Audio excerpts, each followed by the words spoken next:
என் மனைவி அவர்கள் பானுமதி கிருஷ்ணகுமாரை அறிமுகம் செய்து அவருடைய படத்தையும் அவர் அவர் அவர் பேச வேண்டிய படத்தையும் அறிமுகம் செய்து அவரிடம் காணொளியை ஒப்படைப்பார். வாசகர்களுக்கு வணக்கம். தில்லானா மோகனாம்பாள் இந்த திரைப்படம் 1968 69ஆம் ஆண்டு வெளிவந்த மிக சிறந்த தமிழ் படம். இந்த படம் 1957 58ஆம் ஆண்டு ஆனந்த விகடன் இதழில் திரு கொத்தமங்கலம் சுப்பு அவர்களால் ஒரு தொடராக எழுதப்பட்டது. இதில் சிவாஜி கணேசன், பத்மினி மற்றும் நகைச்சுவை நடிகர்கள் நாகேஷ், பாலையா மற்றும் பலர் நடித்த மிக சிறந்த படம். இந்த படத்திற்கு இசையமைத்தவர் திரு மகாதேவன் அவர்கள். பாடல்கள் எழுதியவர் திரு கண்ணதாசன். மறைந்திருந்தே பார்க்கும் மருமம் என்ன, அழக மலையழகா இந்த சிலை அழகா என்று மறைந்திருந்தே பார்க்கும் மருமம் என்ன, நவரசமும் என்பது போல இவரது பேச்சில் நவரசமும் கலந்திருக்கும். இந்த படத்தை பற்றியும் மற்றும் இந்த பாடலை பற்றியும் பல அரிய சுவையான திரைக்கு பின் செய்திகளுடன் நம்மிடையே பகிர்ந்து கொள்ள வருகிறார் என் அருமை சகோதரி திருமதி பானுமதி கிருஷ்ணகுமார் அவர்கள்.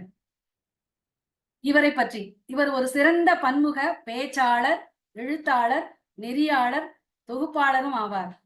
இவர் அமெரிக்க தமிழ் தொலைக்காட்சி, நெதர்லாந்து சூரிய தொலைக்காட்சி மற்றும் பல்வேறு அமைப்புகளில் இணைந்து 200க்கும் மேற்பட்ட இணையதள நிகழ்ச்சிகளை நடத்தியுள்ளார். முத்தமிழ் சுவைக்கலாம் என்ற தனி வலைதளம் நடத்தி வருகிறார். இவர் மாலை மலர் நாளிதழில் மெல்லிசை மன்னன் MS விஸ்வநாதன் பற்றி எழுதி வருகிறார்.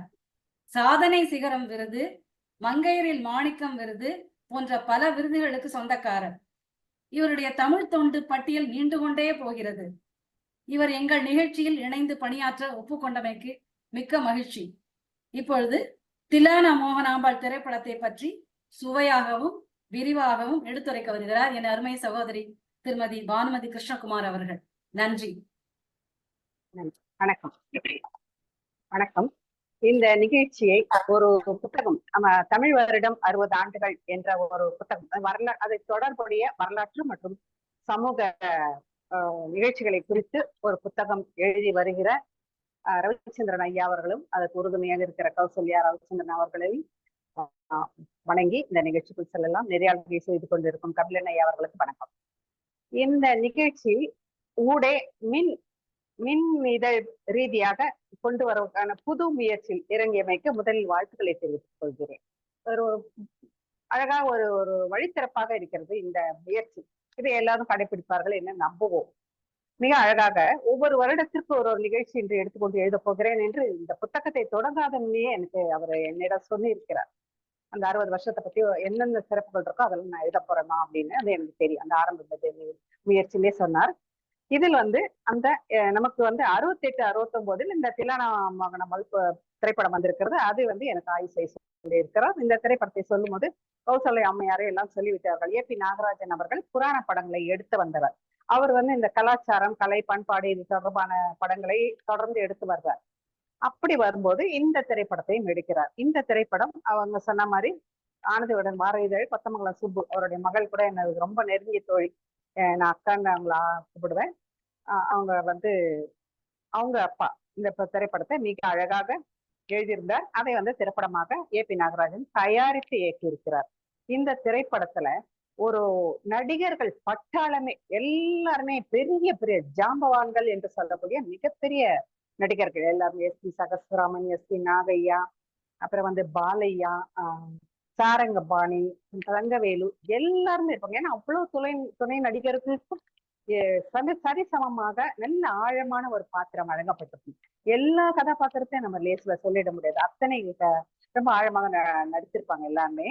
இதுல அந்த இவரு இரட்டை நாயனம் வாசிக்கிறது சிவாஜி. அவர் கதாநாயகன். அதுக்கு கூட தொடர்ந்து எப்பவும் கூட இரட்டை நாயனமாக வாசிக்கப்பட வேண்டியவர் ஏவிஎம் ராஜன் என்று சொல்லக்கூடியவர். இவங்க 2 பேரும் இரட்டை நாயனம் வாசிக்கிறாங்க.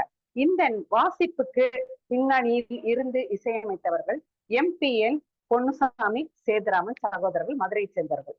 இவர்கள் காரைக்குறிச்சி, அருணாச்சலம் எல்லாமே இந்த நாதஸ்வரத்துக்கு பேர் போனவர்கள்.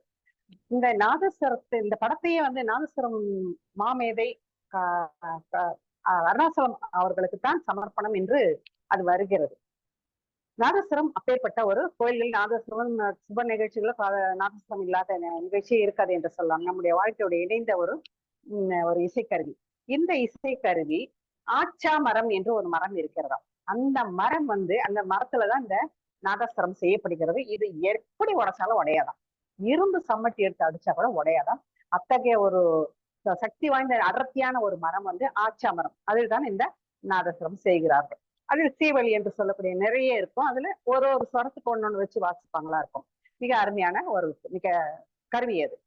இதுல வந்து இந்த திரைப்படத்துக்கு 1969ஆம் ஆண்டுக்கான சிறந்த தமிழ் பட தேசிய விருது வெள்ளி பதக்கம் கிடைச்சிருக்கு. அதே மாதிரி ஒளிப்பதிவுக்கும் கிடைச்சிருக்கு. அதே சமயம் தமிழ்நாட்டு அரசின் சிறப்பு விருதுகள், நடிகை, சிறந்த நடிகை, சிறந்த துணை நடிகை மனோரமா, சிறந்த நடிகை பத்மினி, இந்த மாதிரி ஒரு 5 தமிழ் பட விருதுகள் கிடைச்சிருக்கு. இந்த திரைப்படத்துல எடுத்துக்கிட்ட இந்த திரைப்படம் மட்டுமல்ல, கே வி மகாதேவன் அவர்கள் இசையமைக்கும் போது புராண படங்களில் பார்த்தீர்கள்னா ஒரு கைலாச மலையை காட்டுவார்கள். முதல்ல எடுத்த உடனே காட்டுவாங்க. அது ஒரு 5 நிமிஷம் அவருடைய ஒட்டுமொத்த திறமையும் அதுல இறக்கி விடுவார். அந்த 5 நிமிஷங்கள் அத்தனை வாத்தியங்கள் ஒரு மிக காதுக்கு சுவையாக இருக்கும். அதே மாதிரி நடுவுல ஒரு போட்டி நடனம் வைப்பார். அது ஒரு சுவையாக இருக்கும். அந்த மாதிரி இந்த படத்திலும் அவர் தவறவிடவில்லை. இது வந்து சமூக படம் என்றாலும் முதலில் ஆரம்பத்தில் அந்த சண்முக சுந்தரம், சிக்கல் சண்முக சுந்தரம் என்ற ஊர் பெயருடன் சேர்த்து சொல்லப்படுகிற சிவாஜி வாசிப்பதாக காட்டும்போது ஒரு முதல் 5 நிமிடம் நாம் யாரும் தவற விட்டு விடவே கூடாது. அந்த இசை இன்று கூட கேட்டு பாக்குறேன். ஆனா அது மனப்பாடமா அது வந்துகிட்டே இருக்கு. அந்த இசையை நான் அத்தனை கேட்டு ரசிச்சிருப்போம் அதெல்லாம். அதே மாதிரி ஒரு கட்டத்துல வந்து மேற்கத்திய சங்கீதம் கூட இதுல வாசிக்க முடியுமான்னு ஒருத்தர் கேட்கறாங்க. அந்த வைத்தி கேட்பார். அப்போ வந்து அவங்க மேற்கத்திய வசனம், அந்த மேற்கத்திய மனிதர்களுக்காக மேற்கத்திய வாசிச்சு கேட்பாங்க இந்த பாரம்பரிய இசை கருவிகளை கொண்டே.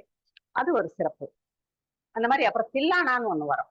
அதாவது தில்லானா என்பது ஒரு பல்லவி சரணம், அணுபல்லவி சரணம் எல்லாம் வைத்து பாடக்கூடிய ஒரு கீர்த்தனை. அதை வந்து அந்த அந்த ஒரு போட்டிக்கான வரும். ஏன்னா அது விறுவிறுப்பா நாடக பதங்கள், நாட்டிய பதங்கள் எல்லாம் உள்ளடக்கக்கூடிய ஒரு கீர்த்தனை. அதை வந்து விறுவிறுப்பாக ஆட முடியும். அப்போ விறுவிறுப்பா வாசிக்கணும், விறுவிறுப்பா ஆடணும் போது 2 பேரும் போட்டிக்கான ஒரு பாடலா எடுத்திருக்காங்க. அதை வந்து பி பானுமதி அவர்கள் வந்து வாக்கு சம்மந்தி வாங்க என்ற திரைப்படத்தை மகளிர் ஆண்டு உதயமாகும் புது உலகம் அப்படின்னு அந்த மகளிர் ஆண்டுல அந்த படம் வந்தது. அப்ப இந்த பாடலை வச்சு அந்த திரைப்படத்துல எழுதியிருந்தாங்க. அதெல்லாம் இந்த பாடலோட ஒரு சிறப்பு. அந்த மாதிரி ஒரு இசைக்கான ஒரு வெளுத்து வாங்கியிருப்பாரு KVM ஐயா அவர்கள். இப்போ கதைக்கு வந்தோம்னா எப்படின்னா அவர் வந்து ரொம்ப வித்யா கர்வம், ரொம்ப ஈகோ. அந்த மிகப்பெரிய கலைஞருக்கே உடைய ஒரு வித்யா கர்வம் அது சிவாஜி அவர்களுக்கு. ரொம்ப ஈகோ இருக்கும். ரொம்ப தன் வித்தையை மதிப்பில்லாத இடத்த பணத்தை கூட நான் பார்க்க மாட்டேன்னு இருக்கிற ஒரு கொள்கை உடையவர்.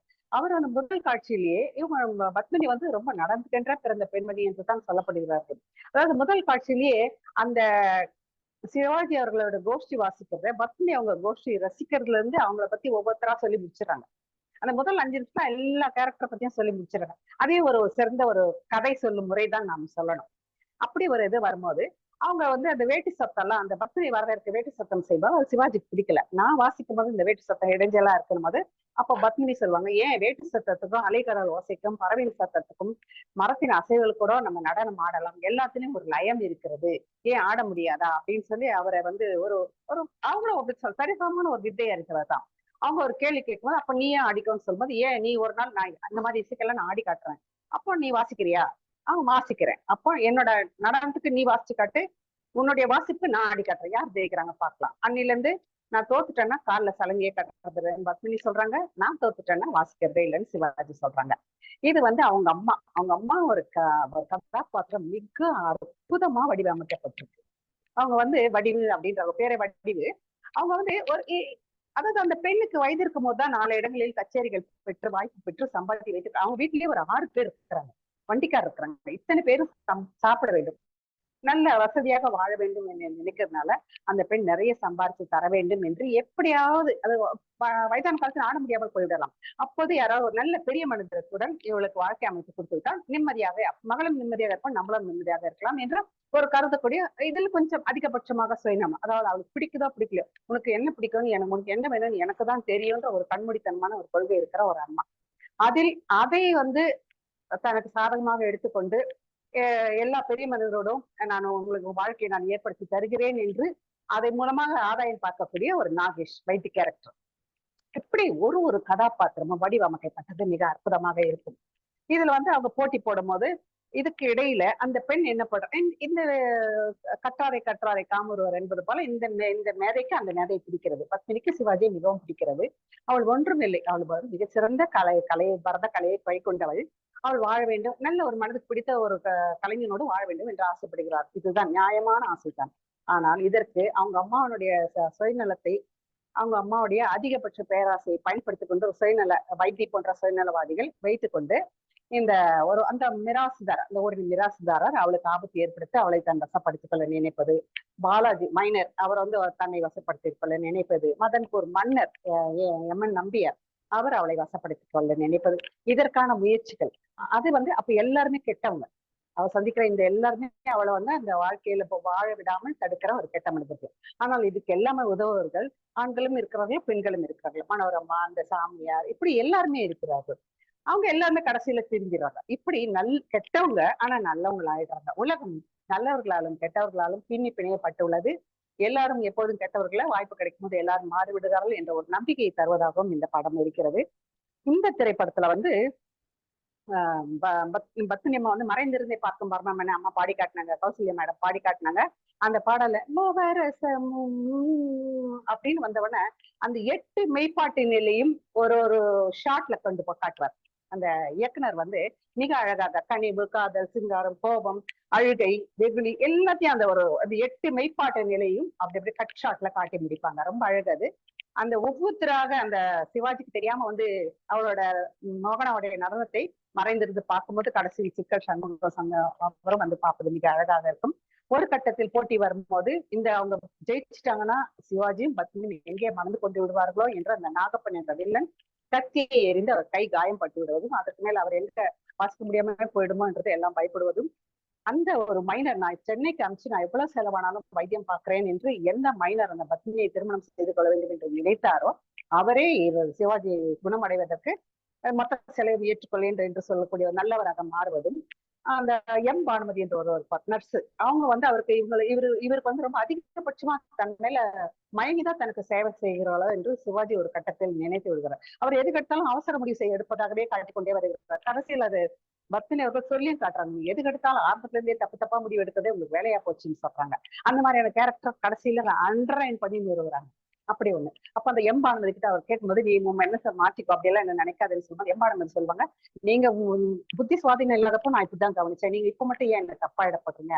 அப்ப அவங்க சொல்லுவாங்க, எங்க அப்பா சர்ச்சில் பியானோ வாசிக்கிறவர், அவர் உங்களை பத்தி சொன்னாரு, இந்த மேதையை எனக்கு ஏதாவது எனக்கு நடந்தா எப்படி நீ என்ன பார்த்து அந்த மாதிரி நீ அவரை பாத்துக்கணும்னு சொன்னாரு, அதனாலதான் நான் உங்களை அப்படி பார்த்துட்டேன், என்ன தப்பா நினைச்சிட்டீங்களே அப்படின்னு சொல்லி இந்த மாதிரி ஒரு ஒரு சின்ன கேரக்டர் கூட, உப பாத்திரங்கள் கூட மனசில் நிற்கும் மாதிரியான அழுத்தமாக பின்னப்பட்டிருப்பது ஒரு நல்ல ஒரு முயற்சியாக இருந்தது.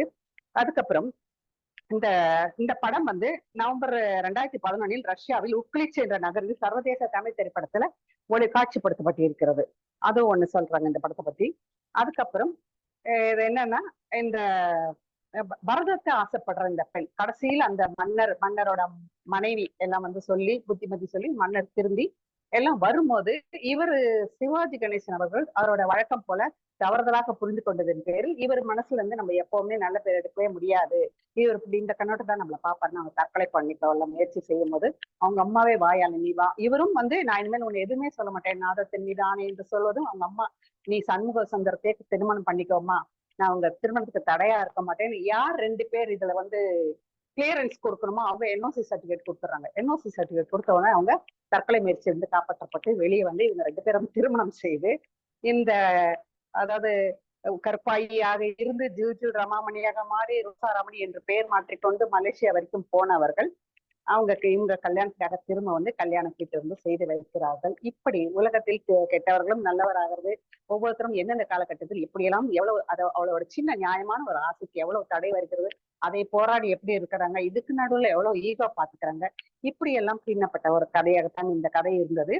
இதுல அந்த நலன்ட்டு ஆனா அவர் அடிப்பட்ட போது ஒரு மேடையில ஆடும்போது ரத்த வழியா பத்மினி பாத்துருவாங்க. அதை சபைக்கு சொல்ல வேண்டும், இல்லாட்டி இவருக்கு ரொம்ப எதுனா மோசமாயிட போகுதுன்னு நினைச்சு அந்த தன்னுடைய அந்த முந்தானியை எடுத்து அவருடைய கை மேல மறைச்சிருக்க துண்டு அப்படி விசிறி விடுறது ஒரு சின்ன ஷாட், நல்லா இருக்கும் அது. அது மாதிரி பண்ண உடனே அவர் சபைக்கு தெரிஞ்சு எல்லாம் துடி துடித்து போய்கிறார்கள். இந்த பாடலை ஒரு வரியும் கவனித்தோம் என்றால், அண்ணாவுக்கு புற்றுநோய் வந்திருந்த போது கவியரசர் வேறொரு முகாமில் இருந்த, வேறு கட்சி முகாமில் இருந்த போது அவர் அண்ணாவை ஏற்கனவே ஒரே கட்சியில் இருந்தவர், விரும்பியவர், நட்பு பழகியவர், பாராட்டியவர் என்ற முறையில் அவர் மீது அக்கறையினால் எழுதப்பட்ட ஒவ்வொரு வரியும் அது அண்ணாக்கு கவியரசர் கண்ணதாசன் எழுதியதாக பொருந்தும் என்று இன்றும் நாம் சொல்லிக் கொண்டிருக்கிறோம், கேட்டுக்கொண்டிருக்கிறோம். அப்படியேப்பட்ட ஒரு படம். நான் இந்த மறைந்திருப்பதை பார்க்கும் மர்மம் என்ன வந்தாங்கன்னா, அது பத்மினிக்காக எல்லாம் பாடுறதெல்லாம் முடிஞ்சு போச்சு. ஒவ்வொரு துணை நடிகரும் எப்படி எல்லாம் தன்னுடைய நடிப்பை காட்டுகிறார்கள் என்று ரசித்து நான் பார்த்தேன். அப்பேற்பட்ட ஒரு அழகான ஒரு திரைப்படம். இந்த திரைப்படத்தை பற்றி இன்னும் நிறைய இருக்கிறது சொல்வதற்கு. இந்த ஒரு கட்டத்துல நாகேஷ் கூட சொல்வாரு, மைனர் இப்ப மாறிட்டாருன்னா, ஏன் என்ன மேஜர் ஆயிட்டாரா அப்படின்னு. அந்த மாதிரி நாகேஷனோட ஒரு டக் டக்குன்னு அந்த பஞ்சு டயலாக் எல்லாம் ரொம்ப அருமையா இருக்கும்.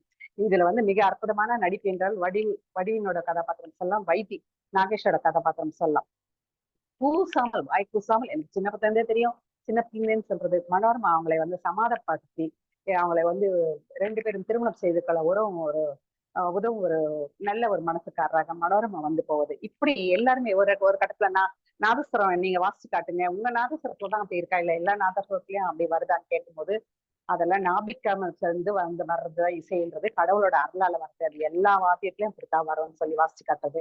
அதே மாதிரி நான் மனோரமா அவங்களோட வாத்தியம் அந்த நாதஸ்வரத்தை எடுத்து மனோரமா வாசிச்சு காட்டும் போது நையாண்டி மேளம் சொல்லுவாங்க, அதை வாசிச்சு காட்டுவாங்க. வாசிச்சு காட்டின உடனே அவர் ஐயோ ஜில்லியன் ஆளை விட எனக்கு நான் அது இசையே மறந்த போல இருக்கு அப்படின்னு சொல்றது எல்லாமே மிக அருமையான ஒரு திரைப்படம். இந்த திரைப்படத்தை விமர்சிக்க எனக்கு வாய்ப்பு தந்தமைக்கு ரவிச்சந்திரன் ஐயா அவர்களுக்கும், கௌசல்யா ரவிச்சந்திரன் அவர்களுக்கும், கபிலன் ஐயா அவர்களுக்கும், மற்ற அனைத்து ஆன்ற பெருமக்களுக்கும் வணக்கம் சொல்லி நன்றி சொல்லி விடைபெறுகிறேன். வணக்கம். ரொம்ப அருமைமா, ரொம்ப அருமை. திருஞானம் போன படத்தையே பார்த்த மாதிரி இருந்தது. அதுதான் நானும் சொல்லணும்னு நினைச்சேன். இந்த படத்தை பார்க்காதவங்க படத்தை பார்த்தது போல அவங்க ஒரு பாடல் பகுப்பாளர் மட்டும் இல்ல, படத்தின் பகுப்பாளரும் கூட. ரொம்ப அருமையான நீங்க சி.கே. சரஸ்வதியை பத்தி சொன்னீங்க பாருங்க, இவ்வளவு பெரிய கருத்து வச்சிருக்கேன், அது ஒரு நகர் 4 போடக்கூடாது அப்படின்னு நாகேஷ். ரொம்ப அழகா இருக்கும் அந்த சீன். கடைசியில போலீஸ் வரும்போது இல்ல கடைசியில போலீஸ் வரும்போது சொல்லுவான், உனக்கு வெக்கமா இல்ல, போலீஸ் வந்துட்டேன் என்ன உடனே போலீஸை பார்த்து சொன்னேன், வெக்கப்பட்டா விட்டுருவாள அப்படின்னு. ரொம்ப வீக்கா இருக்கேன், வெக்கப்பட்டா விட்டுருவாளான்னு கேட்டு, ரொம்ப வீக்கா இருக்கேன், ஜீப் கொண்டு வந்திருக்கல அப்படின்னு.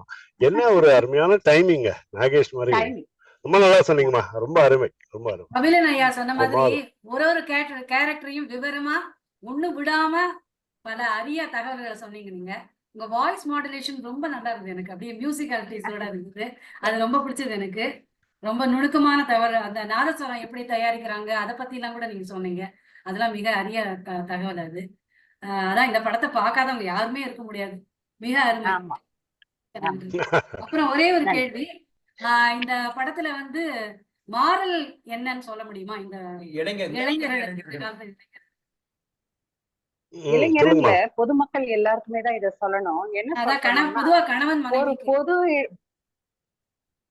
இல்ல எல்லாருக்குமே ஆன தகவல், ஒரு பொது இடத்தில் 4 பேர் நடுவுல ஆட வந்துட்டா அவளுக்கு ஆசை பாசம் இருக்கக்கூடாதா? அப்புறம் எல்லாருமே தான் ஆசைப்படணுமா? அவளுக்குன்னு ஒரு மனசு இருக்காதா? அவளுக்குன்னு ஒரு காதல் இருக்காதா? அவளுக்கு ஒரு கலைஞர் மேல ஈடுபாடு அவள் திருமணம் செய்து கொள்ள கூடாதா? எல்லாருமே அவளை கன்வசப்படுத்திக் கொள்ள வேண்டும் நினைக்க வேண்டும். பொதுமகள் என்று வந்துவிட்டால் அவளை எல்லாரும் ஆசைப்படுவதை விட்டுவிட்டு அவளும் மனசு, அவளுக்குள்ள ஒரு மனது இருக்கிறது, அவளை கண்ணியமாக நடத்த வேண்டும் என்று ஒரு திரைப்படத்தின் மூலமாக சொன்ன பாடல் இது ஒன்று. 2வது, எல்லா கலைஞர்களுக்கும் மரியாதை தர வேண்டும். யாரும் பணத்துக்காக மட்டும் எல்லா கலையும் செஞ்சிருவாங்க நம்ம நினைக்க கூடாது. அது கலைஞர்களை கலைக்காக மதிக்க வேண்டும். அப்புறம் தான் அவங்களுக்கு பணத்தை எல்லாரும் இடத்துல தூக்கி போடும்போது எங்களை தூக்கி விசிறடிப்பாங்க. பணம் ஒரு பொருட்டு இல்லை அப்படின்றதுதான் சொல்லுவாங்க.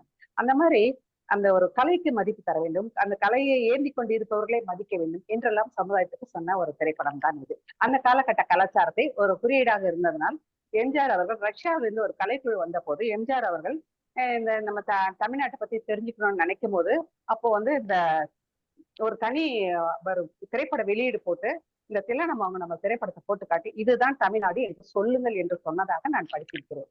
இதுதான் செய்தி இந்த படத்துல. நிறைய சொல்லியிருக்கீங்க, மிக்க நன்றி. இதுல ஒரே ஒரு செய்தி மேடம், ஐயா ஒரே ஒரு செய்தி. இப்ப அம்மா சொன்னாங்க பாருங்க, அந்த மேற்கிந்திய இசையை வந்து அந்த அந்த நாதஸ்வரத்துல பாடுன்னு சொல்லுவாங்க இல்லையா, அந்த மேற்கிந்திய அந்த நாதஸ்வரத்துல அதனுடைய கோடு வேலை எதுன்னா கோட்டுன்னு பேரு. அது பேரு.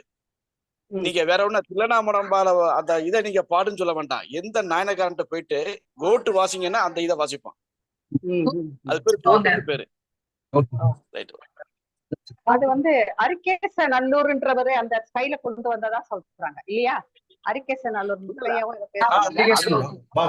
இந்த ஸ்டைல இந்த பாணி கொண்டு வந்தாருன்ற. இல்ல, அரிகேச நல்லூருக்கு முன்னாடி கொண்டு வந்துட்டாங்க. வெளிப்படுத்துறது அவருதான். ஓ, நீங்க எந்த நாணேஸ்வரர் போயிட்டு கோட்டு வாசிங்கன்னு சொன்னா போறோம், கரெக்டா அந்த இதை வாசிச்சிருவாங்க. நன்றி நன்றி நன்றி நன்றி எல்லோருக்கும்.